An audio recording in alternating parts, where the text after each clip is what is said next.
That's right. It is the morning show right here on ABC News Radio, KMET 1490 AM. Joining our live TV audience there at KVVB TV, Channel 33, Facebook Live, Periscope TV, LinkedIn Live, YouTube Live, Roku TV, Apple TV, Alexa. Don't forget Fire Stick. I'm super honored to have with us right now the spokesperson for Jehovah's Witnesses. We have with us right now Robert Hendricks III. Good morning. Welcome to the show, Robert. Thank you. It's good to be here, Aaron. Well, you know what? Look, I understand during this pandemic right now, a lot of religions out there are currently trying to do the right thing. Obviously, Jehovah's Witnesses are doing something pretty unprecedented in the history of Jehovah's Witnesses. I understand typically there's a district convention which happens each and every year, but this time, this is the first time you're doing it online. Why? Well, back in March, we decided as an organization that all public meetings and even our public ministry would have to stop. The basis for that was very simple, two Christian principles that we all agree on. One of them is that we respect the sanctity of life. And so knocking on doors, being in the public ministry, bringing people together in a public meeting would not respect that basic tenet of Christianity. And also the second greatest commandment, which is love your neighbor. And because we love our neighbor, knocking on their doors we felt was not something that would be showing that love, and bringing them to our public place would not be loving. It's interesting because those are the two principles that guide us in all the things that we do. The reason why we knock on doors, the reason why we invite people to our meetings is because we love them and because we're worried about their life. We want to help them. But now these same two principles have caused us to say stop. And it's the first time in our history that's ever been done. And it was unprecedented then. And a further step that we took in April was to cancel all of our conventions around the world. Now that's thousands of them. In the United States alone, there's 688 that were planned. They're called regional conventions because they're regional in nature. People come to them from pretty much a smaller area, and they come into a city, and like San Diego as an example, where we have a convention, they stay there for a few days, they enjoy the convention, they enjoy fellowship with each other. But we felt for two reasons that even though the pandemic seemed to be getting under control a bit in April, it was clear that if it continued, or if it continued to escalate, we wouldn't want to bring folks together. And that was something that you're right, it was unprecedented, because we have had conventions for more than 100 years. Actually, technically, we've had a public convention in this country since 1897. So this is our tradition. It's our signature event. In fact, it follows the ancient Israelites who were told that they needed to have 3 holy conventions a year, and they were mandatory in their worship. And we follow that same pattern today. And so in April, when we decided there would be no public gatherings, what we wanted to do as an organization was make sure that we weren't going to miss this year, that every person in the world that wanted to access our conventions could do that. And so beginning in April, the middle of April, end of April, we began to record the 3 days of content. Typically it's Friday, Saturday, and Sunday.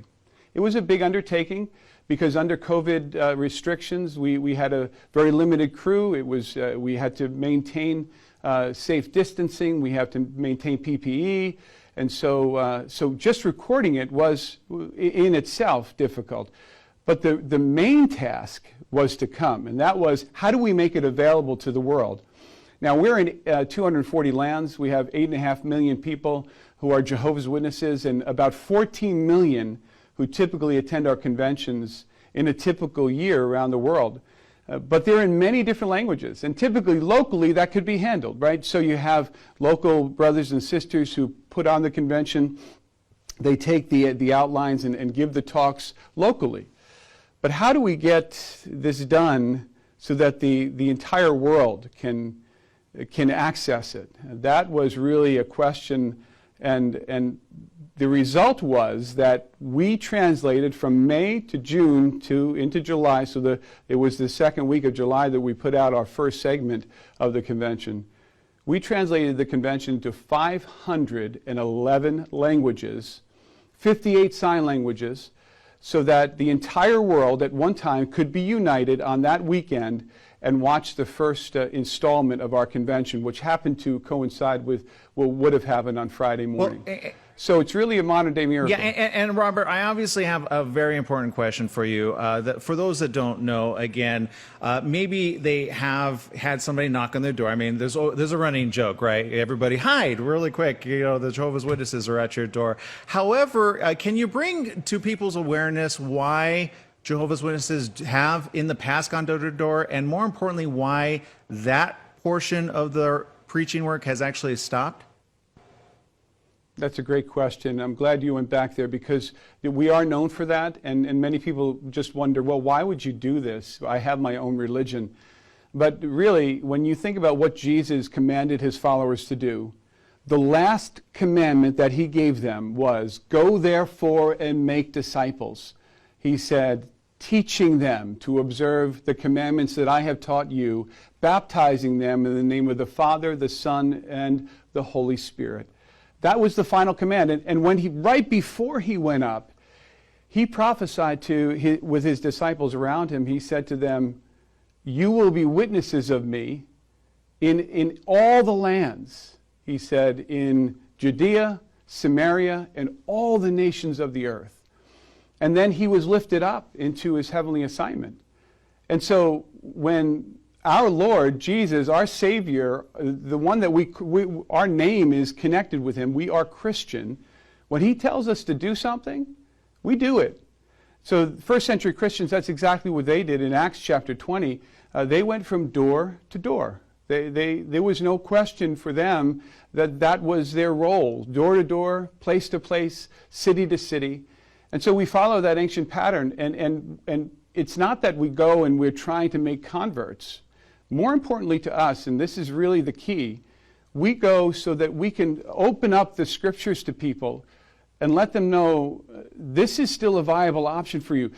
The way to live that's expressed in the Bible is the best way to live and can elevate your life and make you not only a better person, but a better family man, a better husband, a better employee. And we have seen that in our own lives, and we hope to share that with others. Well, and I'm glad you mentioned that. For those that don't know, I was actually raised around Jehovah's Witnesses. My mom is a very devout Christian Jehovah's Witness, so I go quite a ways back. I no longer personally associate with Jehovah's Witnesses on a regular basis, and for that reason, I do really appreciate all that you've done to keep my mom safe and the other Jehovah's Witnesses safe as well. Now, let me ask you something, because this has been a pretty hotbed topic as of late. Some have felt the need, of course, singing is a part of worship in every religion. What's your viewpoint on that? And obviously, I know it always is based on the Bible. There's always principles, and let's face it, it's not like the Bible said, well, or did it? It did say there would be pestilence in one place after another, yet it also says go into your interior rooms. Is that somewhat what's happening here? Well, in the Bible, when we look at interior rooms, we don't see that as a physical place. The interior rooms of Isaiah that you're talking about are really a spiritual place. Jehovah calls it in the Psalms, he says, the secret place, the place of protection of God's people. And so when we think about worship is not about a place. If it were about a place, then the temple would still be erected and used. Worship is about spirituality, our relationship with our Creator, and our relationship with each other. Remember, Jesus said about those who would be identified as his apostles that they would have love among themselves. We are a unified brotherhood in 240 lands. That transcends a place. It's not about a kingdom hall. It's not about a church building. It's not even about an arena for our conventions. It's about being able to connect with our Creator individually and being able to share that together in fellowship. And that includes music. Music is a very powerful and important part of our worship. If you go to our website on jw.org, not only do we have worship songs that we use, but we also have original songs that help us through the day. Things that we can hum to and sing to all day long that really focus on the issues that we're facing today, like courage and loneliness, And all those things are helping us to stay faithful.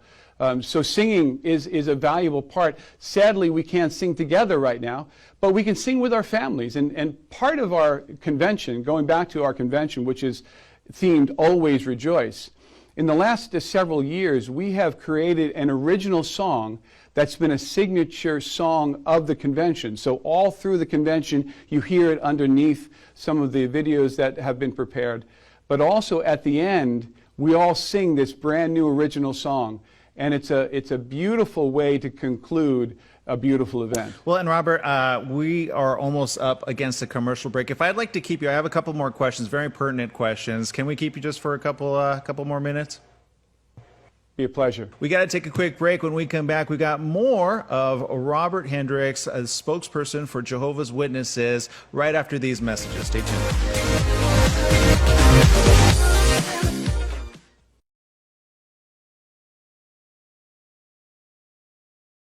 Welcome back. Yes, it is the morning show right here on ABC News Radio KMET 1490 AM. Joining our live TV audience there at KVVB TV, Channel 33, and social media platforms everywhere, streaming live. We appreciate each and every one of you joining us still over there from the East Coast, by the way. We got Robert Hendricks from Jehovah's Witnesses. Really quick question. What's the weather like over there? You know what? I haven't been outside today, but it's generally okay. It's been hot in the 90s and high 80s, but the humidity has been pretty good for the Northeast, which I'm happy about. Well, and again, we kind of left off of an unprecedented moment in history, especially those for Jehovah's Witnesses, and even in other faiths. I mean, let's face it. At what time did people get told, we need to practice social distancing, you need to put on a face mask, and you need to do so carefully? Some are obeying the command, others are not obeying the command. I do applaud Jehovah's Witnesses for trying as best as possible to obey the command and go a next step. I know you guys actually put yourselves pretty much on lockdown even before it became mandated. Is that not true? Oh, yeah. No, we always obey the law. So the law, that's not an issue. But really, the law is a minimum standard when it comes to life. It's kind of like a speed limit. You can drive 75 miles an hour on some roads, but sometimes you probably shouldn't.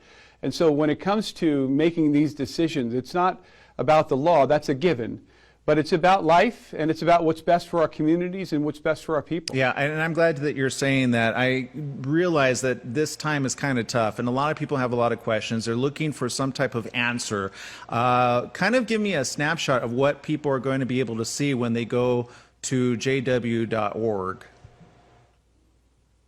Well, first of all, I want to let you know that even though our meetings have gone virtual, our conventions have gone virtual, our love is still very much alive, and it's very real. In fact, it's as real today as it's ever been.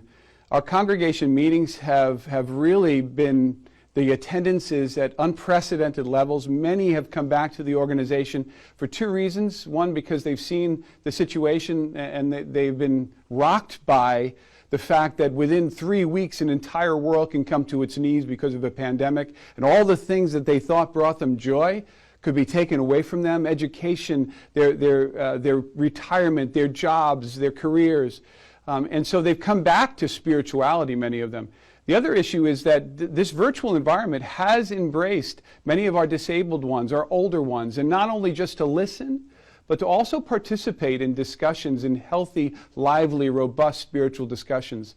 So spirituality is on the increase right now among God's people, and that's a powerful thing.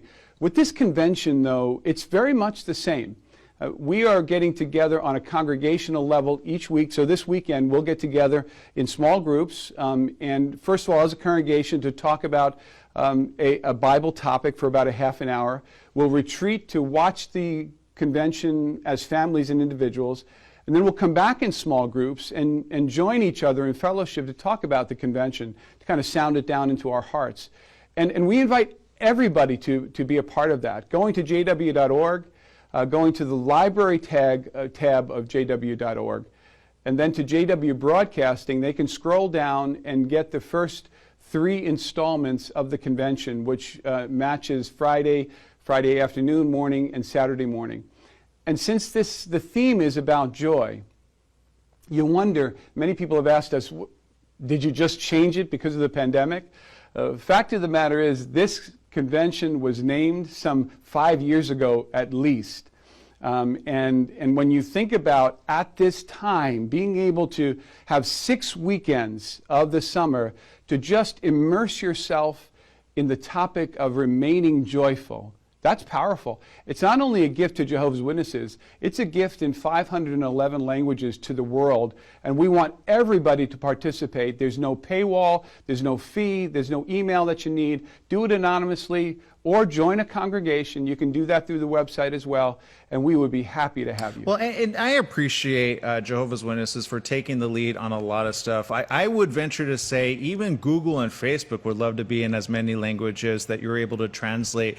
Well, what's the current standing, if you know off the top of your head, what the current standing is of the amount of languages that maybe not audio-wise, but just publication-wise?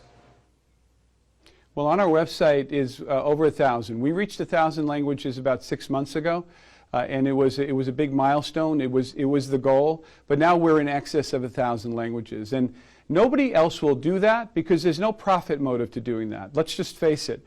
We have languages on this website where 250 people in the entire world speak it. We have 58 sign languages. It's unheard of. We put out in February, we completed the first American Sign Language Bible in the world, the first sign language Bible in history that's complete. We don't do it for money. And so when there's no profit motive, there's no limit. There's no limit to what we can achieve because we're doing it for our God and we're doing it because out of love for people. Well, I appreciate you spending time with us here on the morning show. Thank you for getting our information out to the rest of the world, those that are tuning in, maybe for the very first time. For those tuning in and or have been perhaps associated for some time or haven't been in quite some time, where can they go to find their local congregation, even though it's virtual? They can go to jw.org. They could scroll all the way down on the homepage and it says find a meeting or request a visit. Now you won't get a visit, but that information will be sent to our branch office, and the branch office will contact the local congregation. The local congregation will then contact the individual. So in this case, you'll have to leave your phone number in order for us to get to you, or just find a meeting. You can put your address in and then find a local Kingdom Hall, call the local Kingdom Hall, and we'll give you information on how to locally hook up with the local congregation meetings and also the convention. So we're still open for everyone to participate. All right, Robert Hendricks, spokesperson for the USA Division of Jehovah's Witnesses. Thank you very much for spending time with us here on the morning show, and keep doing the good work. Thank you very much, Aaron. It was a pleasure to be with you. Absolutely, ours too. Okay, we got to take a quick break here on the morning show. When we got back, we got more information coming up just around the corner. Stay tuned right after these messages. We'll be right back.